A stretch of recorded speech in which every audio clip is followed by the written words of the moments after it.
bienvenue sur le centre d'aide EBP. Dans cette vidéo, nous allons utiliser la balance Mettler Arriva avec EBP point de vente OpenLine. Vous venez d'installer votre balance Mettler Arriva. Voyons donc comment l'utiliser. Dans un premier temps, nous allons vérifier que la balance est bien détectée par votre logiciel en cliquant sur Paramètres, Société, puis Point de vente. Descendez la barre, puis cliquez sur Périphérique. Au niveau du champ Balance, vérifiez bien que Balance Mettler est affiché. Vous pouvez tester la connexion entre la balance Mettler Arriva et votre logiciel en cliquant sur le bouton Tester. Plusieurs écrans défilent, c'est la procédure de communication entre le logiciel et le pilote de la balance. Ce message s'affiche, cela signifie que votre balance est opérationnelle. Vous pouvez cliquer sur OK.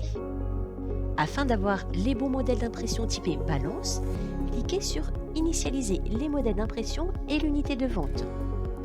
Cela vous permettra d'avoir les bons modèles d'impression et de créer l'unité de mesure en kilogrammes si cette dernière n'est pas précisée sur les articles à peser. Vous retrouvez ensuite dans le menu Impression les impressions typées balance. Vous pouvez cliquer sur OK. Nous allons maintenant paramétrer les articles à peser. A noter, seuls les articles de type bien peuvent être pesés. Pour qu'un article soit reconnu comme un article à peser par la balance, il est important de renseigner la fiche article. Depuis le menu Stock article, menu Article, Article. Vous êtes sur la liste de tous vos articles. Double-cliquez dans un des articles à peser.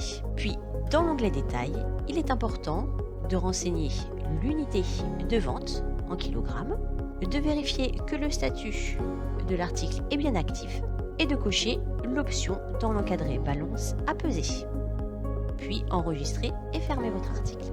Nous allons à présent personnaliser l'écran de caisse. Passez par le menu Point de vente, puis personnaliser l'écran de vente.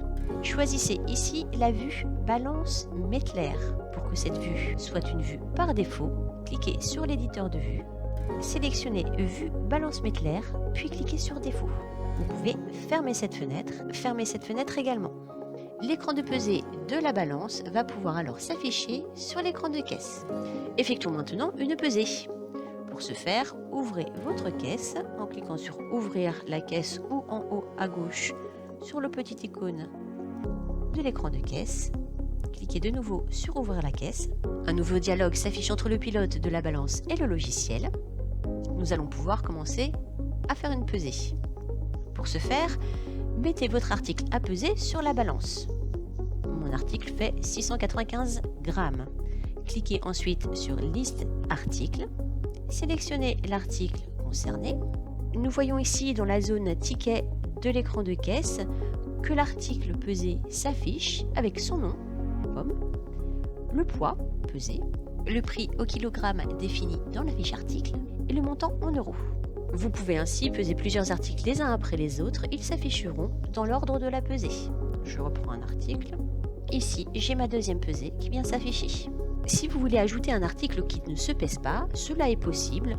Cliquez sur Liste des articles, sélectionnez un article qui n'est pas à peser.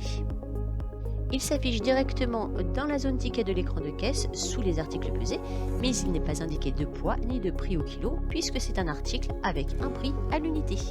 Sur le ticket de caisse, il sera identifié par la mention NW, No Weight, devant la quantité. C'est une mention obligatoire pour un article qui n'est pas à peser. Si par exemple, vous voulez annuler une pesée, cliquez sur Supprimer la ligne. Vous voyez ainsi que la pesée n'est pas supprimée mais annulée, car une nouvelle ligne s'affiche sur le ticket en négatif. C'est une obligation légale d'afficher l'annulation d'une pesée. Voyons à présent les fonctions avancées de la balance. Pour ce faire, cliquez sur Fonction Balance. Vous avez accès à ces fonctions avancées. Effectuer une pesée. Cela vous permet d'effectuer une pesée sans l'intégrer au ticket de caisse. Ainsi, vous pouvez voir le poids à titre informatif. Ici, 695 grammes. Vous avez la fonction Intégrer une pesée qui vous permet cette fois-ci d'intégrer la pesée précédemment effectuée au ticket de caisse. Dans la zone ticket de caisse, effectivement, mon article s'affiche bien. Vous pouvez saisir une tare en grammes. Cela vous permet de saisir manuellement un poids en grammes à l'aide du pavé numérique. Nous allons mettre 10. cela s'affiche tout en haut ici. N'oubliez pas de cliquer sur Entrée. Ainsi, à la pesée d'un article, la tare s'affichera. Je clique sur Effectuer une pesée, je choisis mon article. Ici, sur mon écran de caisse, je vois bien net 0,685, tare, symbolisé par les lettres PT, de 10 grammes. Cette fonction saisir une tare en grammes n'est valable pour qu'une seule pesée. Mais vous pouvez fixer la tare en cliquant sur Fixer la tare. Cela vous permet de choisir une tare qui sera conservée pour toutes les pesées jusqu'à la fermeture de l'écran de caisse. En bref, si vous voulez saisir une tare pour toute la journée, vous cliquez sur Saisir une tare en grammes. Si vous saisissez le nombre de grammes, vous cliquez sur Entrée, puis vous cliquez sur Fixer la tare. Pour effacer la tare, cliquez sur Effacer la tare. Vous avez également cette fonction aff.chk. Cela permet au service de métrologie Mettler Toledo de vérifier la version installée du pilote de la balance. Nous espérons que cette vidéo vous a été utile et n'hésitez pas à retrouver toutes nos vidéos dans le bar à tuto du centre d'aide.